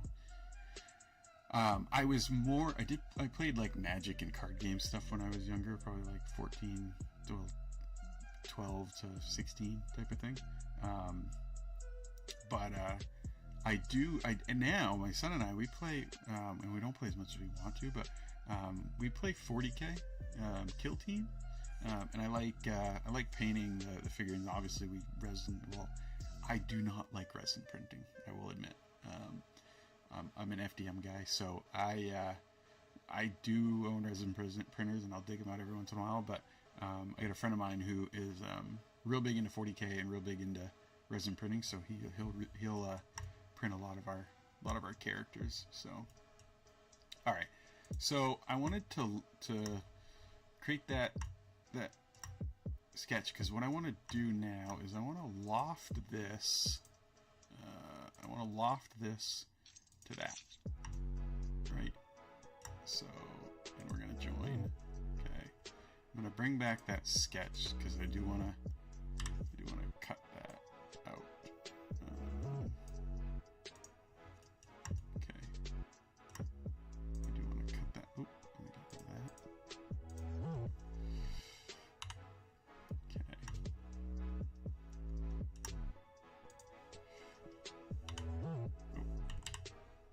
So we're still cut out. All right, so that gives me my little cut there that's kind of in line with how I want to do it. Okay, so then in order to keep that, get back to that sketch. Okay. See, this is hard because I got to keep it tapered too. So this ring here is 58. This ring is 58. But I need to keep that tapering down. And what did I go from? I went from 55 to 58. So 3. So if I go from this one, so if I do 61, so if I do, where's that plane again? Alright, so let's sketch here, and if I do, so see, this one's keeping track of a lot of, alright, so if I do that, I'm gonna inset that, -3, okay, alright, so now, if I loft this, let's see, do I want to loft?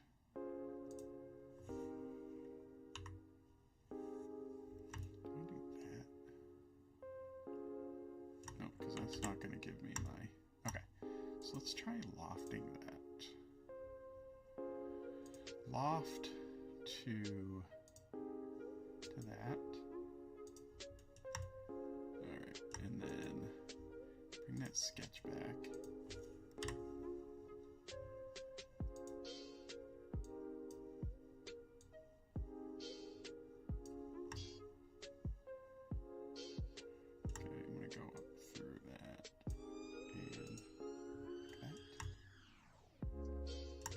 I need to do a section analysis because I'm not sure if I'm... Yeah, see, that cut out way too much of that. Okay. Alright, let's do a section analysis, okay? So, I'm going to keep that. Alright, I'm going to keep that tapering down thickness here, right? Because at the bottom,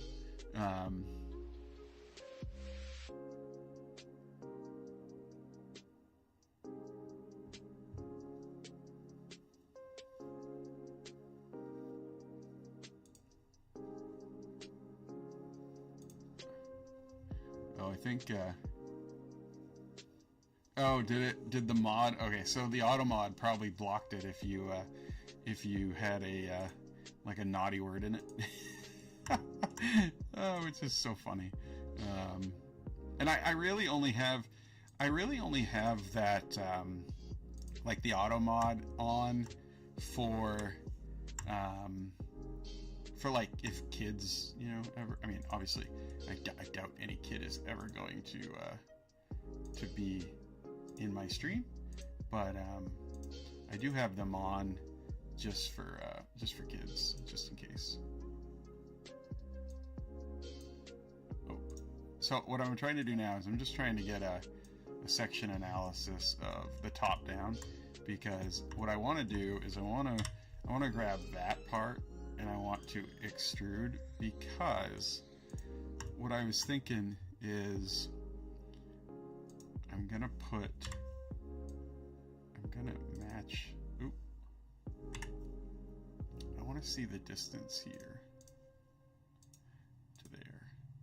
So yeah, we're only 3 mil.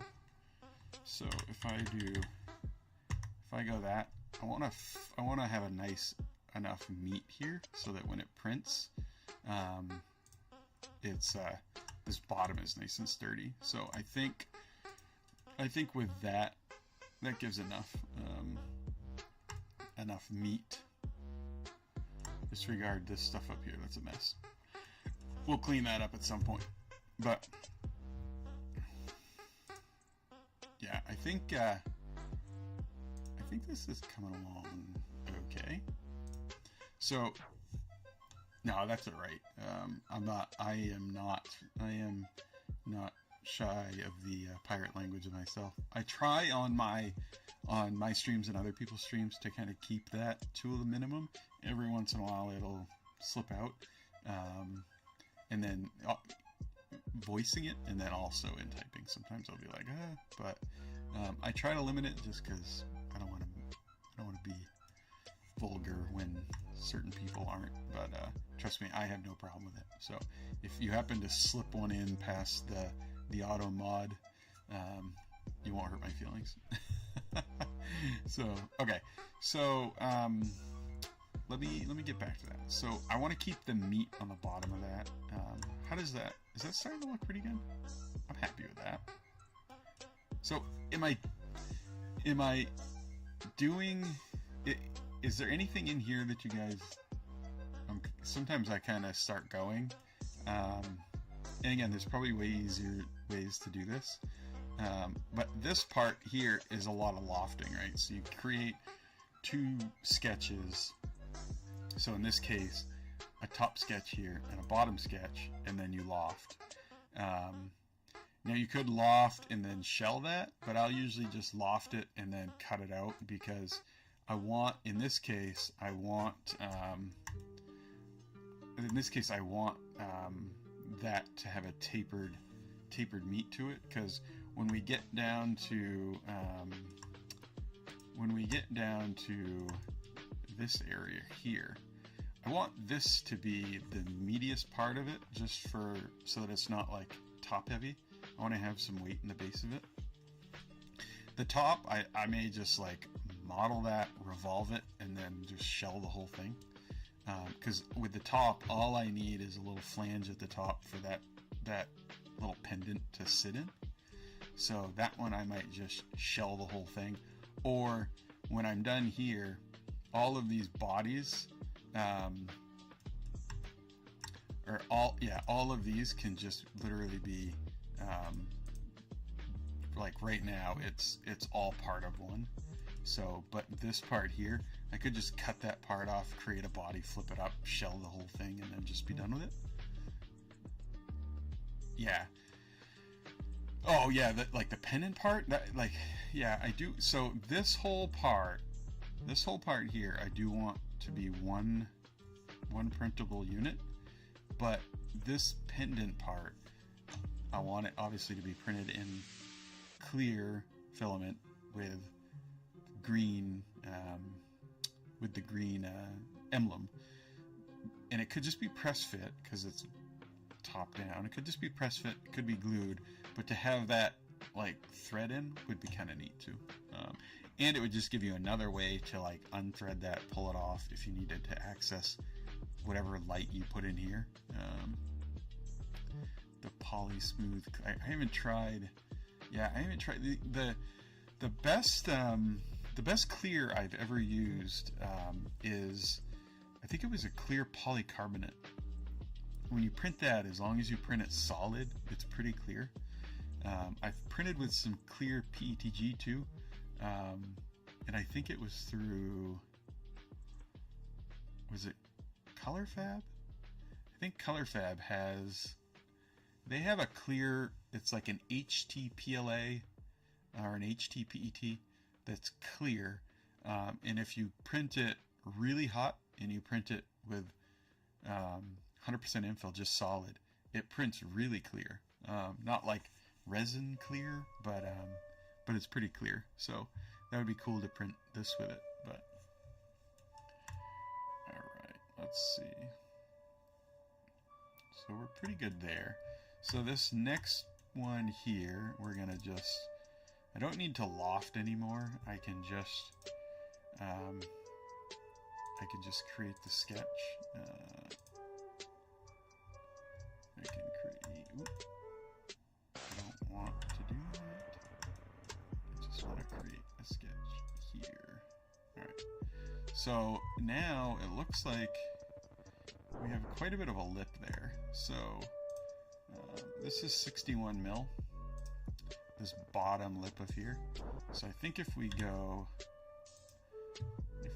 probably like 65, that's gonna give us like a 4 mil lip. I think that would be good.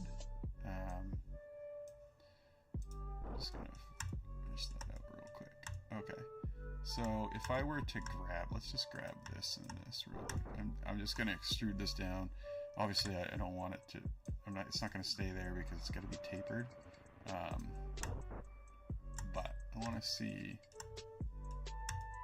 Does that lip look good, or should it be? This one almost looks like it's a little bit. Maybe I should go like a 5 mil lip. This is 4 mil.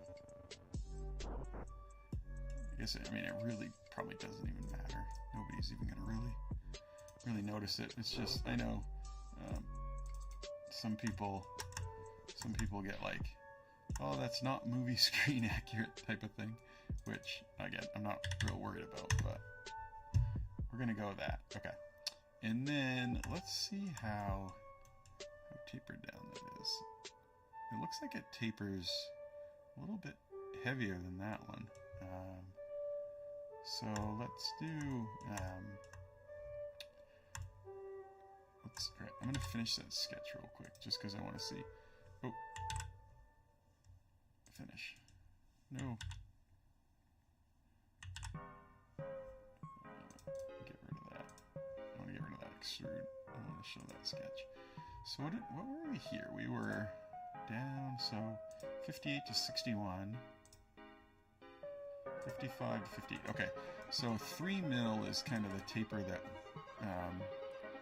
sizing it down 3 mil is kind of the taper that we have. So let's see, Joel and Pezzo talked about this one. After printing, you run into isopropyl over it, and it's really clear. Yeah, so I do know the Poly Smooth. I think it's styrene based, right? Like ABS, or it can't be, right? Not if isopropyl messes it, because if it was like clear ASA, and acetone would smooth it. So Poly Smooth, if you use IPA or isopropyl, makes it clear. Huh, that's cool. I'll have to look into that, because that would be really neat to.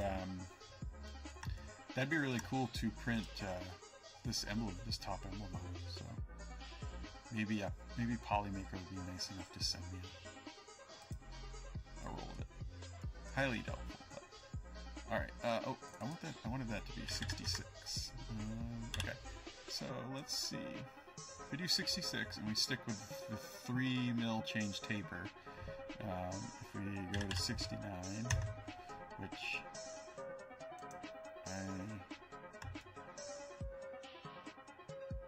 oh wait, wrong Wrong. Okay, so I need to offset that. I need an offset plane. And I need that to offset quite a bit. Like 30? 30 looks good.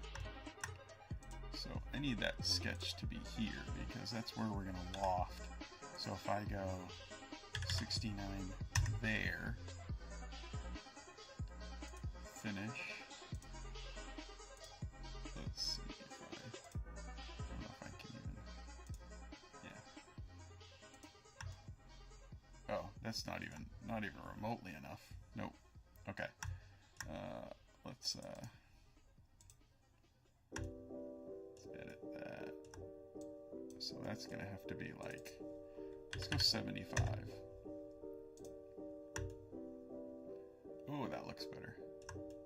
And obviously these are rounded. I can see both of these. I can see both of these are rounded. So if we, and they're actually quite rounded, like 4. And I haven't done the, I haven't done that. So extrude, let's take that all the way out. So yeah. How's that look? Get your freebies. I don't get free anything. The only free anything I get is from Bamboo Lab, and that's only because people download my models and stuff off of MakerWorld, and then I use the points to buy filament. So technically it's not free. I mean, I did have to work to get that, but yeah, no, this guy doesn't get free anything, which is fine. I like supporting the companies and buying my stuff if I can. So, all right, so I'm gonna do, that one I'm only gonna do like a 1. And I think I am gonna get rid of that sketch. I hate putting sketches in. Let me get rid of that, that grid layout too. Every time you do an offset plane that brings the grid back. The poly goodies. So I will say they're really good. They did during our last stream there. Pete came in and he did give away a spool of the HTPLA to actually Daddy Wazzy's the one who won it. Now they don't trust us to do it on our own, but they probably trust they trust Steve a lot more than me. All right, so does that taper look good? How does that look? I almost feel like that lip needs to be more. What do you think? I feel like that lip needs to be a little bit more.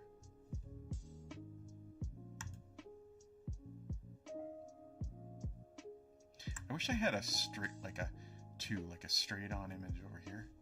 I don't know if you can add two, I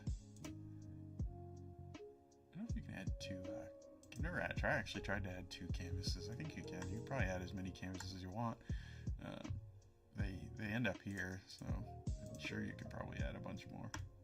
See, canvases are really nice if you're, like sometimes if I'm trying to create something, I will actually put that object onto a photocopier, and I'll photocopy that image, and then I'll upload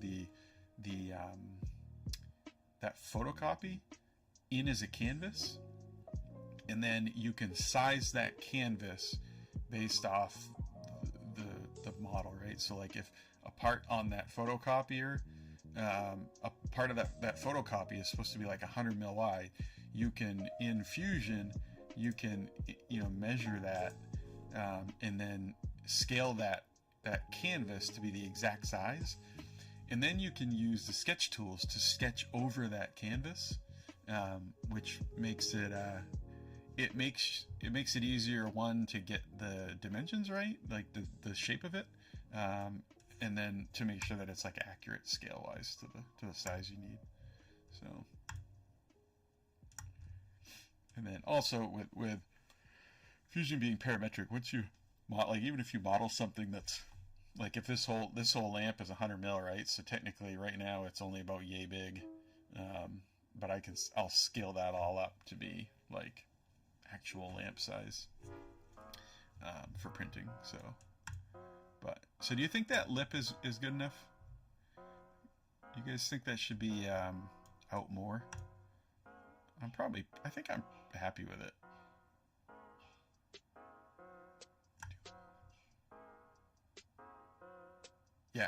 Yeah, I've only ever done like, I'll do like no, I have done two sides. So I've done like a bottom up or like a top down view, and then I've scanned like a side view so that I have both like the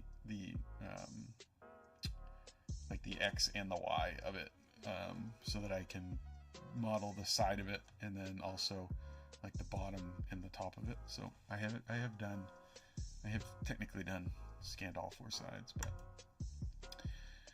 all right, let's see. So that is now our body. That looks pretty good. It's a good start. What time is it? 8 o'clock. We've been on 2 hours. Let's see. What's going on Twitch? Are there any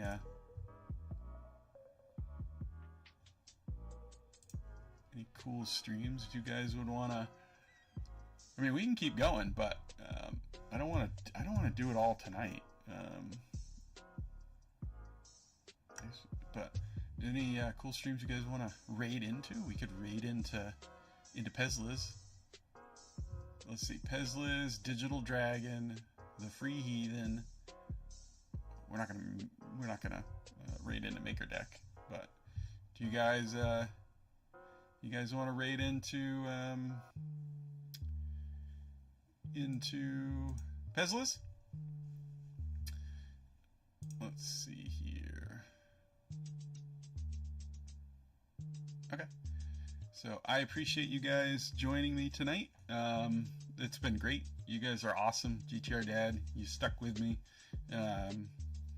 We were missing Polymorph tonight. Hopefully he's doing okay, and maybe he can join us next week. And for everybody else, 3D Medic Vince, awesome to see you here.